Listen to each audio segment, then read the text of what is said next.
ভারত পাকিস্তান যুদ্ধে আক্রমণ করেই যাচ্ছে পাকিস্তান। দিল্লি ও ইসলামাবাদ থেকে আক্রমণ পাল্টা আক্রমণের বিষয়ে মিডিয়াতেও সোচ্চার দুই দেশ।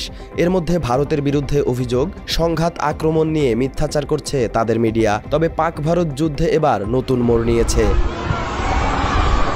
পাকিস্তানের পারমাণবিক অস্ত্রের নিরাপত্তা ও ব্যবহারের নীতি তদারকি করা সংস্থা ন্যাশনাল কমান্ড অথরিটির সঙ্গে জরুরি বৈঠক ডেকেছে দেশটির প্রধানমন্ত্রী শাহবাজ শরীফ। সংবাদ সংস্থা রয়টার্সের বরাত দিয়ে এমন খবর প্রকাশ করেছে পাকিস্তানের জিও নিউজ।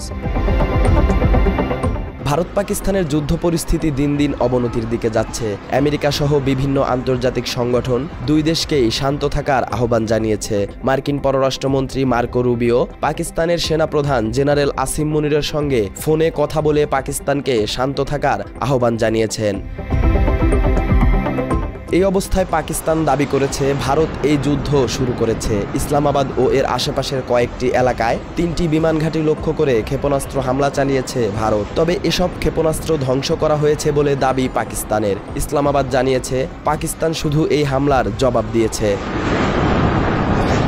তবে ভারতীয় সেনাবাহিনী দাবি করেছে সীমান্তে ড্রোন ও অন্যান্য যুদ্ধাস্ত্র ব্যবহার করে হামলা অব্যাহত রেখেছে পাকিস্তান। দেশটির সেনাবাহিনীর পক্ষ থেকে আরও জানানো হয়েছে, পাঞ্জাবের অমৃতসর শহরে একাধিক সশস্ত্র ড্রোন ভূপাতিত করেছে প্রতিরক্ষা বাহিনী।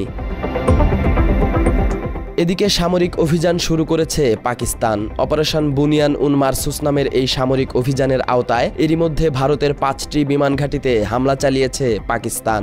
আদমপুর, উধমপুর, পাঠানকোট, সুরতগড় ও সিরসা বিমান ঘাঁটিকে লক্ষ্যবস্তু বানায় ইসলামাবাদ। এমনটা জানিয়েছে পাকিস্তানের রাষ্ট্রীয় গণমাধ্যম রেডিও পাকিস্তান। তবে ভারতীয় সেনাবাহিনী জানিয়েছে ভারতের 36 স্থানে প্রায় 400 ড্রোন হামলা চালিয়েছে পাকিস্তান। এছাড়া কাশ্মীর সীমান্তে তীব্র প্রতিরোধ গড়ে তুলেছে পাকিস্তান। পাশাপাশি পাল্টাপাল্টি ড্রোন ও ক্ষেপণাস্ত্র হামলা চালিয়েছে ভারত ও পাকিস্তানের সেনাবাহিনী। এ সময় ভারত নিয়ন্ত্রিত কাশ্মীরে একাধিক বিস্ফোরণের শব্দ শোনা গেছে এবং একজন সরকারি কর্মকর্তা নিহত হয়েছেন বলে জানিয়েছেন রাজ্যের মুখ্যমন্ত্রী ওমর আবদুল্লাহ। এই অবস্থায় পারমাণবিক তদারকি সংস্থা ন্যাশনাল কমান্ড অথরিটির সঙ্গে পাকিস্তানের প্রধানমন্ত্রী শাহবাজ শরীফের জরুরি বৈঠক কিসের ইঙ্গিত দিচ্ছে? বিশ্লেষকরা বলছেন, ন্যাশনাল কমান্ড অথরিটির সঙ্গে এই বৈঠক যুদ্ধ পরিস্থিতি বাড়াতে পারে। দীর্ঘদিন ধরে ভূরাজনৈতিক বিশ্লেষকরা ভারত পাকিস্তানের পারমাণবিক যুদ্ধের আশঙ্কা করছেন। তাদের মতে, দক্ষিণ এশিয়ার এই অঞ্চল বিশ্বের সবচেয়ে বিপজ্জনক ও পারমাণবিক সংঘাতের কেন্দ্রবিন্দু। বিশ্লেষকদের এই আশঙ্কা কি বাস্তবে রূপ নিতে যাচ্ছে? ভারতকে কি পারমাণবিক জবাব দেবে পাকিস্তান?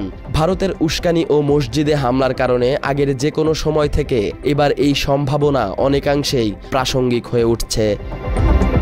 সালাউদ্দিন সাজু, বাংলা এডিশন।